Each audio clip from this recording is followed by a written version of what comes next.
This is a questionable reality production. Hello, I'm Xander Crowns, and this is AP Post History.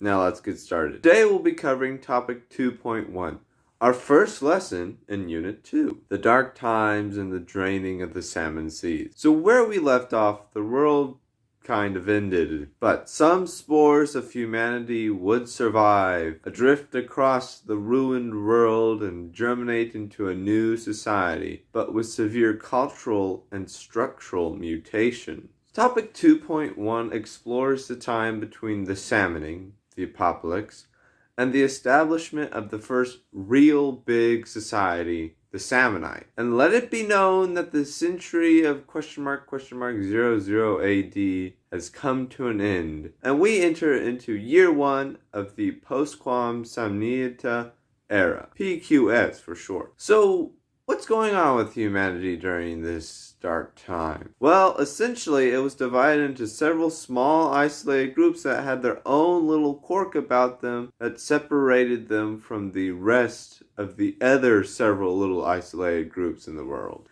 I like to think that these tiny societies would make good content for any post-apocalyptic novel or entertainment. Post-historians dubbed this time as the Millennia of the Dark Seas, given the prevalence of the black seas of salmon. Now, much of the world was drowned beneath the thick coat of salmon water, so these little splinters were situated in mountainous regions, primarily across the great western ranges of North and South America. For example, there was an Inca revivalist group who was led by a fanatical Inca historian who meticulously worked to reconstruct the ancient civilization to the point of reinstituting human sacrifice. Except, this occurred not in the Andes Mountains, but in the Rocky Mountains situated in Montana. Another civilization was the Tribe of Accounting.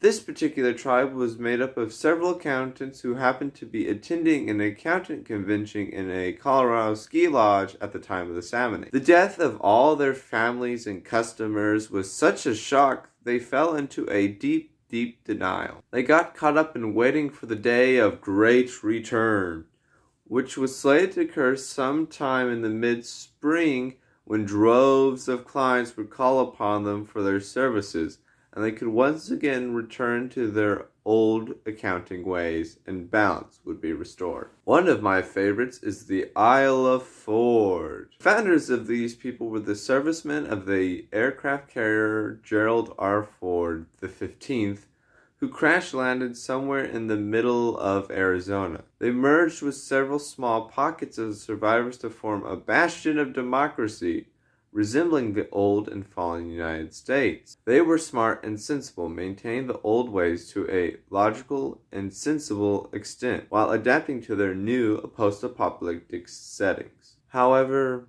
they dared leave the shadow of the Gerald Ford. However, the most sensible of all were the people of southern elongated Arizona. They understood the great devastation and terror of the salmoning, but ardently refused to lose their humanity to it. Thus, they emulated the old U.S. much like the Isle of Ford, but with even greater success. They even restored some parts of the internet. But they really only used it to watch some weird pre-apocalyptic show, Professor Proboscis. Of course, as post-apocalyptic times goes, there was some of your stereotypical post-apocalyptic flair, like desert people obsessed with running about in rusting tech, troops of scavengers, bunker people, so on and so forth, these kind of generically bland people that post-historians get so bored of learning about that they don't consider them post-historically important. Little interaction occurred between these various groups as the salmon seas crisscrossed the mountain ranges. Moreover, the vast majority of these societies had a markedly short shell life, quickly expiring. By that I mean very few lived to be more than a few decades or centuries old. Even the ones I mentioned failed to last particularly long. But I hope you can see that to a varying extent the salmoning was not a complete reset, with some innovations and ideals being preserved from this pre-apocalyptic time. Now, a strange phenomenon occurred in the year 649 PQS. Archaeological and environmental data now suggests that At this time, the great salmon seas encompassing the earth began to recede by a few inches every year. While this was of course relatively inappreciable in those early years, over the following centuries, new fertile lands would be revealed and highly coveted, as they so often are. The black salmon that so ravaged the earth and would cement themselves as a symbol and archetype of total destruction and terror began to die off. And they did so in droves, with the rationale behind such still vexing scientists to this very day. Which wouldn't be the first time, but of course it is always interesting to know. Post historians, though, on some more grand thematic level, see the receding of the salmon seas and the death of the black salmon as the dawning of a new era that would see a more complex grand societies being born. In fact, a flashpoint in the coming centuries would be revolved around controlling the newly revealed Chinook Basin. And yes, be prepared for a lot of salmon-named things, because when salmon destroy the only world you've ever known, you happen to get a bit salmon-obsessed. And that's it.